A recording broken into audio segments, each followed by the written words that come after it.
Ay, wait lang. Okay, so hindi pala naka-open ang account.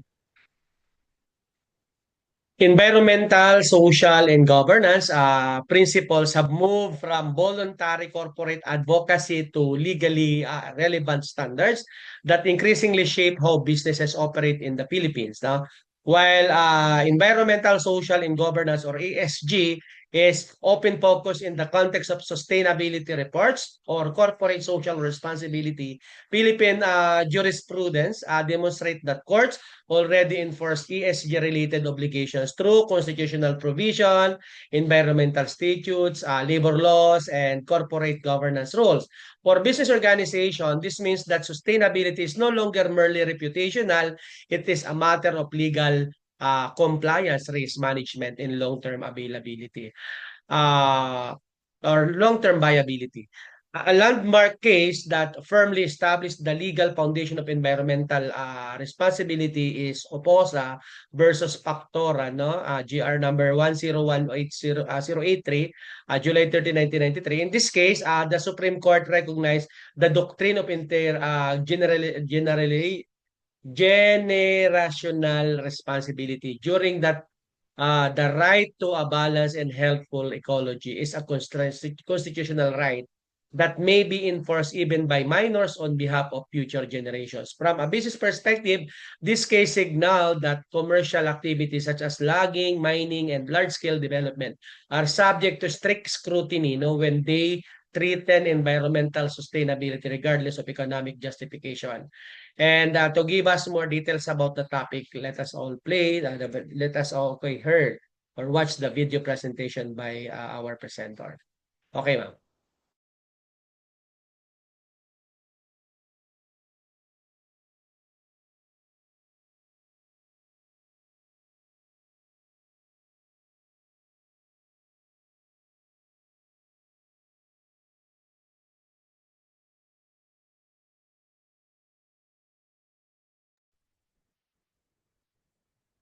Wala na.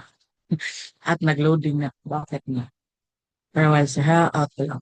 Hindi ko pag-open.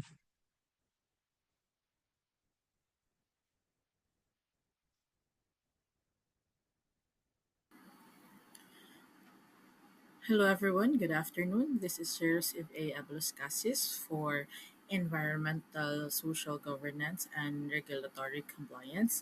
So, today, this is my topic regarding environment and how it affects or ano na yung ginagawa ng government or mga businesses to comply with environmental regulations or compliance. So, environmental, social, and governance, or ESG, standards have evolved from voluntary corporate commitments to legally significant frameworks influencing corporate liability.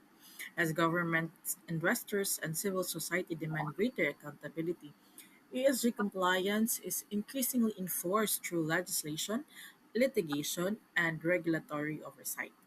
This topic explores how ESG principles are reshaping corporate legal obligations, examining global trends, enforcement mechanism, and the implications for risk management and corporate governance. So, with the current era, as technology advances, nagkakaroon din tayo ng mga environmental issues, environmental concerns. So, before, ESG or mga environmental compliance or mga social um, effects are mostly voluntary. So, depende kay companies.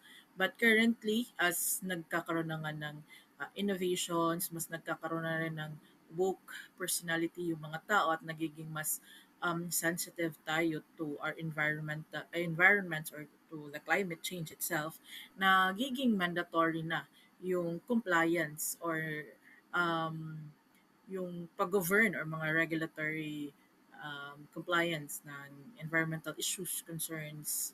So, in an era of climate urgency, social justice movements, and governance scandals, ESG has emerged as a powerful lens through which corporate behavior is scrutinized. Once considered a niche concern for ethical investors, ESG is now influences legal frameworks, boardroom decisions, and shareholder activisms. Companies that fail to align with ESG expectations risk reputational damage, regulatory penalties, and legal action. So actually, selective, mostly selective. When I worked before with a construction company, meron kaming mga social and environmental outreach. Hindi siya requirement sa amin at the time kasi more on voluntary framework lang siya. But currently, nire-require na talaga siya. Although, exemptions dito talaga yung mga um, companies na like mga factories or yung mga may chemical plant. Sa amin, here in Isabel, we have actually two chemical plants. The PASAR, the Philippine Association of Smelting and Refinery Corporation, and then the PhilPhos or the Philippine Phosphate. So, as far as I know, meron silang mga environmental compliance, and then meron din silang mga parang I'm not from them, no? So, parang ang alam ko lang is nagkakaroon sila na dapat meron silang restoration, meron silang active participation din sa uh, tawag dito sa community kung saan sila nakasituate or kung saan yung planta nakasituate. And then, meron din sila yung sa proper wastage disposal kasi sa mga chemical plants, yung processing ng wastage is dapat proper yung kung saan siya tinatapon, kung um, wala bang marine life or wala bang nakaka-affect siya sa health. Kasi ito yung isa sa pinaka malaking factors sa mga may chemical plants. Um, I think Sir Joel can relate to this kasi they are in a manufacturing or company din eh. And if I'm not mistaken, meron sila mga regulatory board na kailangan i-comply with environmental. So, um, ngayon, the law is no longer a passive observer, so it is becoming an active enforcer of ESG accountability. Historically, ESG disclosures were voluntary, guided by frameworks like the Global Reporting Initiative or the UN Principles for Responsible Investment. However, governments are increasingly codifying ESG into law. For example, the Corporate Sustainability Reporting Directive mandates ESG disclosure for thousands of companies with legal penalties for non-compliance. SEBI requires the top 1,000 listed companies to submit business responsibility and sustainability reports integrating ESG into regulatory filings. If I am not mistaken, this CRD and the CB are not Philippine-based na mga regulatory. So these are from abroad. So if you can see, nagiging global trend na yung environmental compliance or yung environmental and social governance. So hindi lang siya sa ibang bansa but even in the Philippines, nagsa-start na siya. The SEC has proposed a climate-related disclosure rules regarding signaling a shift toward mandatory ESG transparency. Environmental standards are central to ESG and have long been embedded in law through pollution controls, resource management, and climate regulations. However, ESG expands the scope by linking environmental harm to broader corporate responsibility. So, hindi na makakatakas supposedly ang isang company kung meron silang responsibility to the environment. I think this would really be applicable to those who have mining operations, factories, or mga may chemical plantations, or wastage in general. Kasi nga, kung hindi proper yung transparency nila or hindi sila nagko-comply with that, syempre yung Pagkumpletuhan effect yung naman sa grado, community, di man kami nabutang talaga just the plus points business, din yung mga exam. community Wala ka itself. mang magdos. But at the same time, yun nga, nakakalbo yung mga kagubatan natin with the mining or yung iba nagkakaroon ng sakit yung mga tao kung mali yung disposal ng waste, nagkakaroon din ng mga health concerns, community concerns. So, kung hindi siya na aagapan, the company may close, di ba? And then, The companies are sued or can be sued for contributing to climate change or failing to disclose climate risks. Shell, ExxonMobil, and others have faced lawsuits from municipalities and shareholders. Misleading as sustainability claims can also lead to consumer protection lawsuits and regulatory fines. In 2023, Deutsche Bank's asset management arm was fined for overstating ESG credentials. So the S in the ESG covers labors, uh, diversity, human rights, and community impact. So, hindi lang siya environment, pati rin yung social. So, social refers to human, a community or dun sa community. So, cover yun yung labor rights. Legal frameworks are evolving to hold companies accountable for social harms, especially in a global supply chains. France's duty of vigilance law and Germany's supply chain act require companies to monitor and mitigate human rights abuses in their operations. Therefore, there is a shift from voluntary to mandatory. So, ESG standards are no longer just corporate pledges. They're increasingly, again, embedded sa legislation natin. So, yung corporate liability, meron ng the company or the corporation, partnership, whatever it is, can face legal consequences if they fail to meet the ESG obligations, uh, including lawsuits or mga reputational damage. And then, yung sa global trend, as I've said earlier, um, all around the world is evolving na for ESG. So, marami na kasing mga activist, mga, tawag ito, not necessarily woke, but yung mga environmental lover na mga people na nagkakaroon ng mga iba't ibang protests. So, if you also see, aside from this, meron na rin tayong mga products na parang uh, trash-free, yung mga ikaw na lang nagdadala ng mga sarili mong bote, di ba? Tinatangkilik siya, not because of the brand, but because of yung reputation niya to more environmental friendly. So, yung ganyan na shift, nagkakaroon siya ng different impact sa business at saka sa reputation ng business. Regulatory frameworks. So, policy and regulatory frameworks for sustainability. So, ngayon, it being, sabi nga kanina na mayroon na tayong mga laws or embedded na siya sa ating law. So, meron na tayong mga international agreements. So, frameworks like the Paris Agreement and the UN Sustainable Development Goals, the SDGs, drive national legislation. National laws, countries are enacting stricter rules on climate change, mitigation, biodiversity, protection, and resource management. Meron din mga government models. Effective ESG compliance requires integrating sustainability into corporate governance structures, not just environmental policies. Comparison of ESG legal framework. So if we compare yung sa traditional corporate law to the ESG legal frameworks, makikita natin na yung focus niya from the traditional corporate law, andun yung profit maximization, shareholder rights. Sa ESG legal frameworks, andun yung sustainability, yung stakeholder accountability. So, yun yung counterpart niya. As to compliance, andito yung financial reporting and fiduciary duties. While in the ESG, andito yung environmental impact, ano yung social responsibility or yung governance transparency ng company.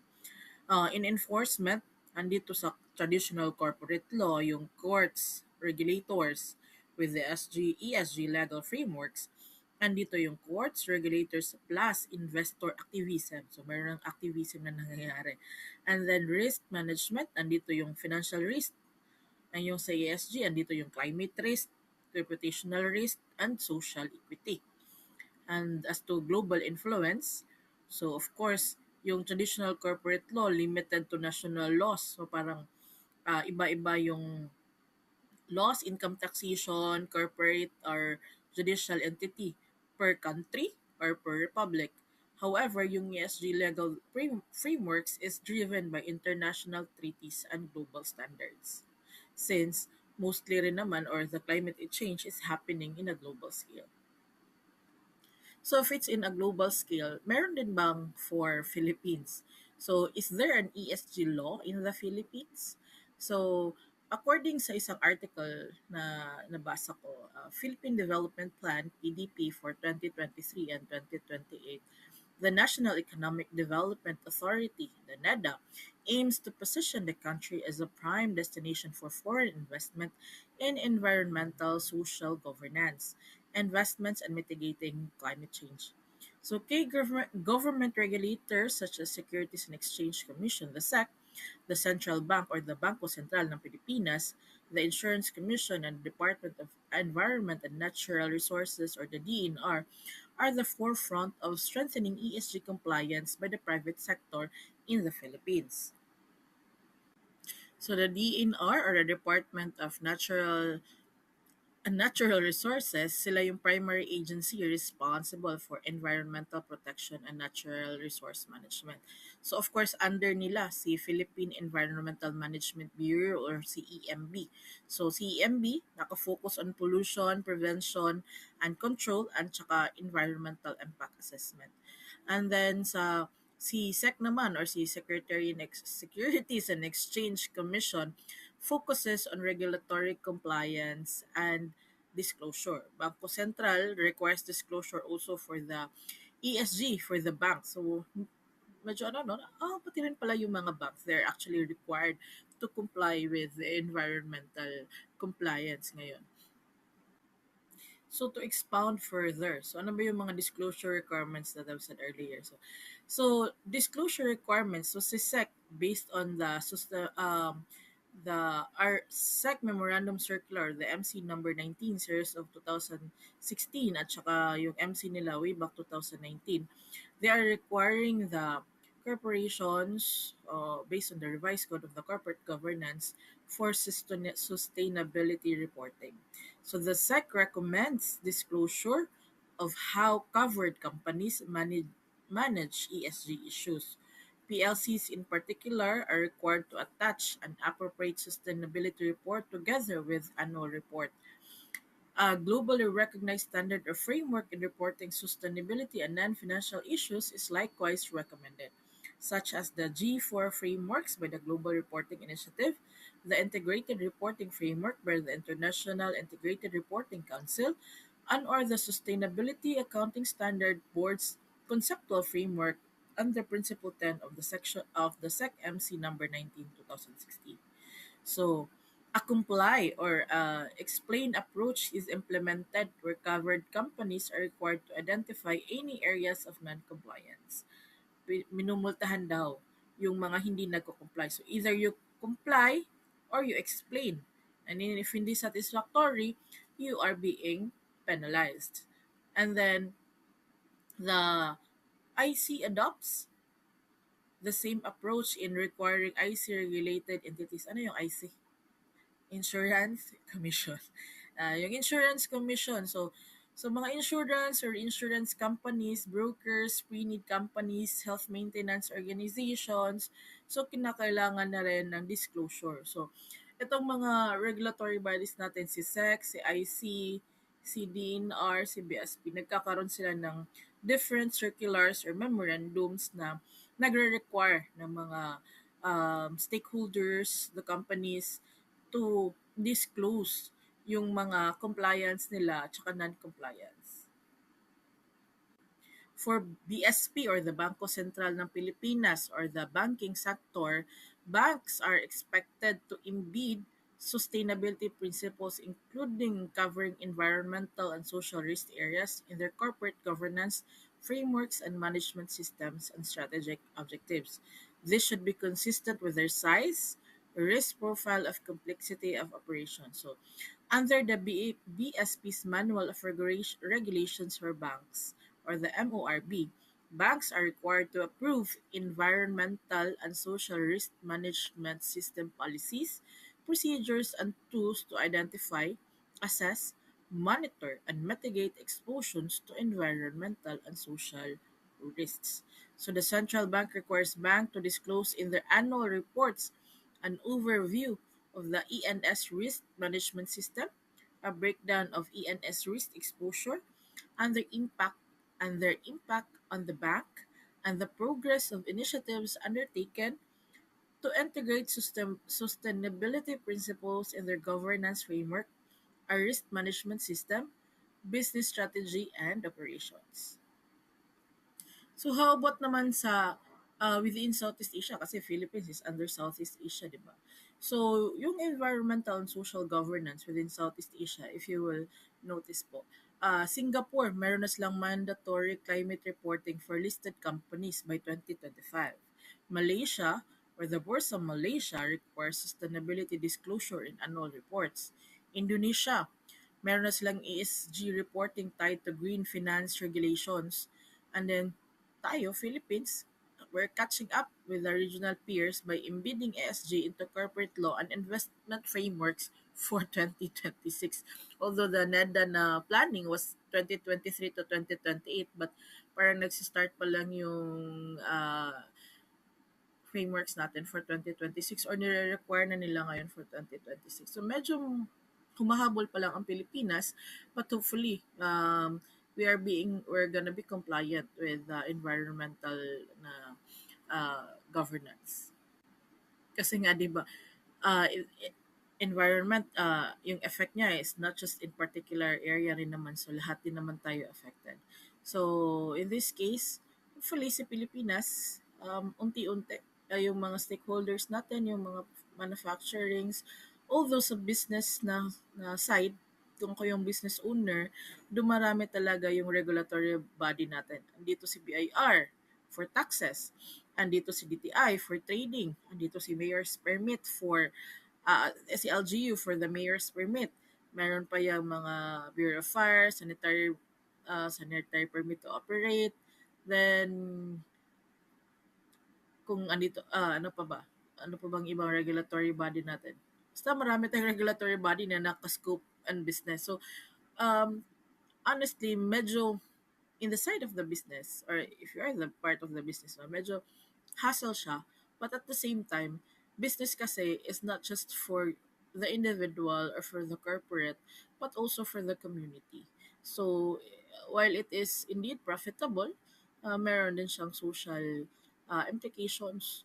So, dapat din talaga siyang sumunod, di ba? Sa, with this table, you can see na yung mandatory ESG reporting natin, sabi ko nga kanina, na 2026 nagsisimula pa lang. This year pa lang magsisimula si Pilipinas. Whereas si Singapore 2025 they have already implemented, and then si Malaysia ongoing. Si Indonesia 2024 meron na. So ito, ang raming regulator natin as mentioned kanina, 'di ba? Si SEC, si BSP, si Insurance Commission, si DNR. So sila yung apat na branch ng regulatory body ni Pilipinas na meron ng implementation or disclosure requirements for ESG. Whereas kung titingnan mo sa Singapore, SGX, MAS, sa Malaysia, Bursa Malaysia, tsaka sa Indonesia, OJK. Grabe yung Pilipinas ha. Apat talaga. And then, focus areas nila, climate governance and social impact. Whereas sa Singapore, andun yung climate risk and carbon emission. Malaysia, sustainability in annual reports. And then Indonesia, green finance, ESG-linked investment. So actually, maganda rin naman yung sa Indonesia kasi um, ini-encourage nila yung mga environmentally compliant na mga companies for an investment. In conclusion, so, medyo maliit lang yung report ko kasi wala talaga siya sa book. So, more on nagbe-base lang ako sa research. If meron akong mga na-skip, hindi na-explain, wala sa slides, or meron kayong additional inputs, especially those people na may experience with environmental and social compliance and governance, please feel free to um, give your feedbacks and comments. So, in conclusion, ito yung na-conclude ko na ESG has become a cornerstone of modern business because it ensures that the companies operate responsibly while remaining competitive in a changing world, in a rapidly changing world.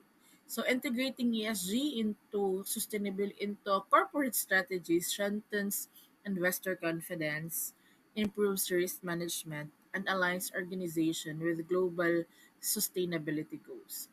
On the other hand, failing to adapt exposes business to serious risks like legal penalties from emerging regulations, financial losses as investors and partners increasingly avoid non-compliant firms, reputational damage from consumer distrust, and operational vulnerabilities in the face of climate change and social pressures. In essence, ESG is not just about compliance, it is about future proofing businesses.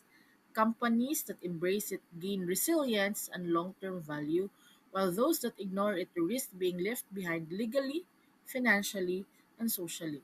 So, in this current era where social media is very active and rampant, madali na lang talagang i-boycott, i-cancel culture ang isang company kung meron tayong nakikita na hindi sila compliant or kung ito parang bakit ang raming basura nakatambak or nakakalbo na yung ano or whatever. So 'di ba, nagkakaroon ng active social media hype and then at the end nagkakaroon ng business scandal. So nagpa-plummet yung shares of stocks or yung listings nila na bumababa yung market value ng company. So may iba nakaka-bounce back pero meron din iba na nagkakaroon talaga ng losses. So, ESG or the environmental and social governance or compliance is hindi lang talaga siya kailangan mong i-comply kasi it was needed by the government but because it is needed by the society. Kasi nga, kung nasisira na ang yung environment natin, kung nasisira na yung community or yung tao, ano pa or sino pa ang ah, tatangkilik or gagamit ng business mo in the long run, di ba? So, andun yung risks. So, that is it. This is the conclusion of my report and good afternoon to everybody.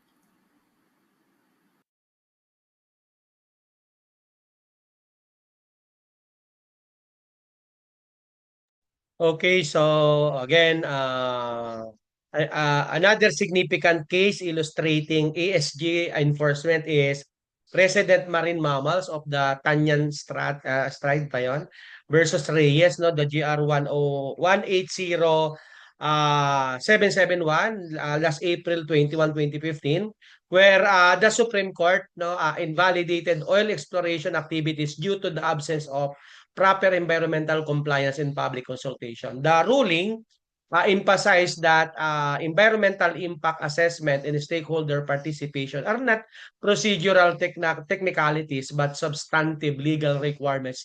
So for business, this underscored that governance failures such as bypassing regulatory approvals or ignoring community rights can invalidate entire projects and expose firms to reputational and financial loss. Again, Philippine jurisprudence shows that ESG principles are deeply embedded in the country's legal system, particularly through environmental protection and social accountability doctrines. As what I have mentioned in Oposa versus Pactoran, the Supreme Court elevated the environmental protection to a constitutional obligation. Now, establishing that business permits and licenses may be challenged when they undermine ecological balance. This case serves as a clear warning to corporations that sustainability is not optional. Failure to integrate environmental safeguards into business operation can result in judicial intervention, project suspension, or revocation of rights.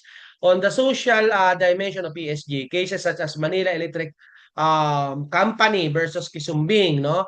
GR number 127598 on January 27, 1999, highlight the court's strong stance on labor protection and social justice. While the case involved employee benefits, its broader implication for businesses lies in the principle that corporate efficiency cannot override workers' rights and welfare. This reinforced the ESG social pillar by affirming that fair labor practices, employee protection, and equitable treatment are legal obligation, not discretionary management policies. So from the governance standpoint of People versus Dizon, GR number 1918886-191889, that's June 25, 2014, demonstrate how weak internal controls and governance failures can lead to corporate liability and criminal accountability. So the case illustrate that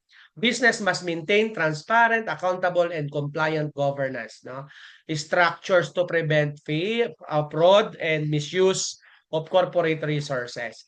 Taking together, these cases show that ESG compliance in the Philippines is already enforced through constitutional mandates, statutory laws, and judicial doctrine, making ESG integration an essential component of lawful, ethical, and sustainable business practice rather than a mere global trend. Okay? May question ba tayo? Yes, sure. Go ahead, Sir Joel. Go ahead pa. Thank you Okay, for sir. sharing. Yes, sir. Sir, good afternoon. Good afternoon, classmates. Actually, we are actually my company is a heavy in chemical industries. We are actually a chemical raw materials, giving raw materials to paints like Boysen, Rain or Shine, and Nippon Paints as such. And we are actually implementing ESG already since we started 1956. And actually, with regards to this topic, we do have an organization like the Samahan sa Pilipinas ng Industriya Kimiko, which is the SPIC, and by which this organization is actually implementing strict compliance with regards to environmental and social and governance. So meaning po actually with regards to some national agencies like LLDA, PDEA, ENV, napaka-stricto nila definitely with regards to wastewater treatment and then waste disposal kasi ang mga raw materials namin are highly heavy chemicals for the cooking and at the same time manufacture of chemical raw materials, no. Kaya but on our part mahirap na hindi kami sumunod because LGU is actually strictly implementing as well in Carmona, Cavite. Kaya we do have a quarterly meeting with them, and not only with the city government but also with regards to the barangay. So every time na magkakaroon kami ng meeting quarterly, merong representative from the barangay, specifically with regards to barangay captain and the barangay councilors, and the representative of the city with regards to the environment, and at the same time with the city councilor as well. So nagre-report kami kasama yung mga tao kasama doon sa nasasakupan ng barangay ng aming planta. Kaya konting reklamo lang nila, we need to address that one. Specifically pag tag-ulan, pagka nakikita nila nag-iiba yung kulay, pupunta agad sa amin yan. So we need to do something about that agad. If not, at hindi nagkaroon ng pagbabago in a certain number of days, definitely, nandun na kami sa City Hall. Yung nirereklamo na kami doon. Kaya ganun yung sistema with the chemical plant like us. Kaya, but so far, so good naman ang aming business because as a matter of fact, last year, we are a Stewardship Merit Award. We have received already last October of 2025 from the Pollution Control Association of the Philippines Incorporated. Kaya, but on our side, kasi ito ay very strict na magko-comply kami with environment. Kaya meron kami lagi na naka-standby with the PCO, which is the Pollution Control Officer. And at the same time, we do have the Quality and Management Department na merong manager doon na nag-secure lahat ng problema regarding doon sa aming manufacturing process. Kaya with also, hindi nyo na itatanong, we are a 5-year champion also with the firefighting tournament in Carmona, Cavite. Ayaw na kami pasalihin Kasi yun nga, ah, ano na raw, kumbaga parang hindi na kami pwedeng sumali because 5 years na dire-diretso na kaming champion for the BFP. And then, yun nga, adding more, ang audit ng mga kliyente namin, kamukha nung nasabi namin ng mga clients, Nippon Paints, Rain or Shine, Boysen, Island Paints, that's yearly. And very strict sila also with the environment and the social governance. Kaya talagang kailangan namin na acquire lagi, and at the same time kailangan laging updated ang aming permits and licenses. Katunayan, actually ngayon merong case sa planta which is mataas yung total volatile organic compound ng laboratory, which is the TBOC. So we need to address that because with regards to the Association of Chemists and Chemical Technicians of the Philippines, pag on the spot sila biglang nag-inspect and nakita nila na magkaroon ng problema doon sa aming laboratory, uh, there will be some warnings already if we not address that one, and a possibility of closure of our manufacturing plant. So we need to do a lot of things with regards to management and at the same time yung monitoring ng volatile organic compounds na pinoproduce namin sa planta. And as a matter of fact, wala kayong makikitang usok with regards to our chimneys, just like before. Ngayon kasi we mitigate all of those already, and at the same time there are certain ranges lang na po pwede namin na ilabas with regards to smoke, because that's a pollution already to the environment. And one more thing with regards to our waste disposal, actually sa isang truckload, which is a 10-wheeler truck and a wing pan, uh, we're actually giving the trucks the cost of our tracking with regards to the waste disposal is around 20 to 30,000 per trip. That's per month, because uh, kailangan affiliated din yung mga tracking and logistics na hahakot with respect to EMB and also with the LLDA.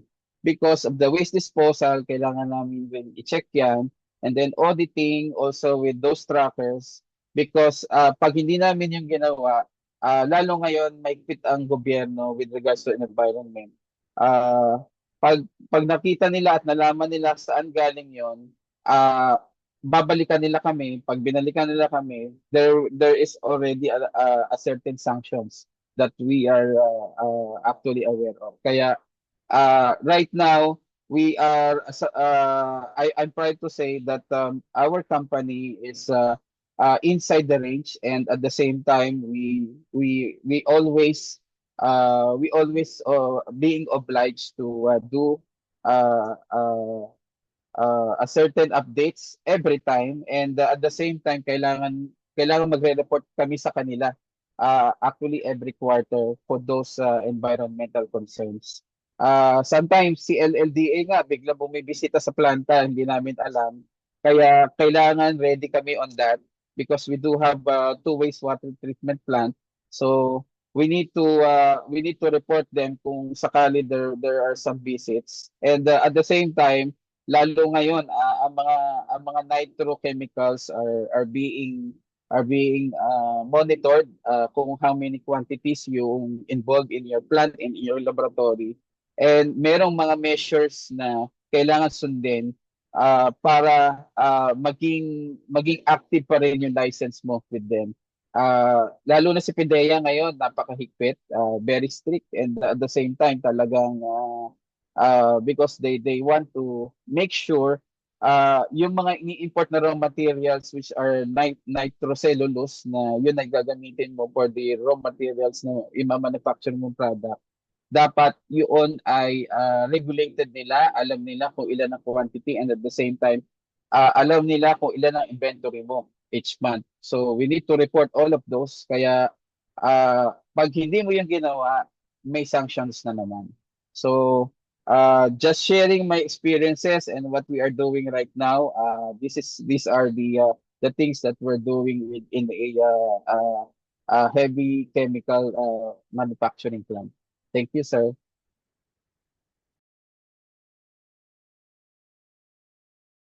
Sir, nakimute. Okay, thank you so much, sir. No, based on the actual experience of your classmate, no, the sharing session proved to be one of the most effective best practices in implementing and complying with ESG requirements, particularly at the operational level.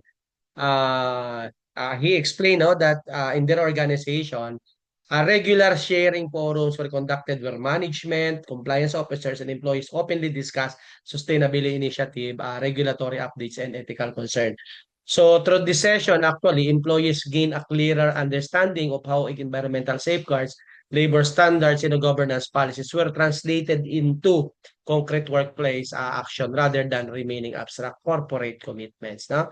So the experience showed that the sharing session strengthened governance and accountability as it encouraged transparency and two-way communication. No? So with the government agencies, the local government, with the company itself, or the persons who are in charge in the specific on their companies. Okay? Thank you so much, sir, for the sharing. Okay, so may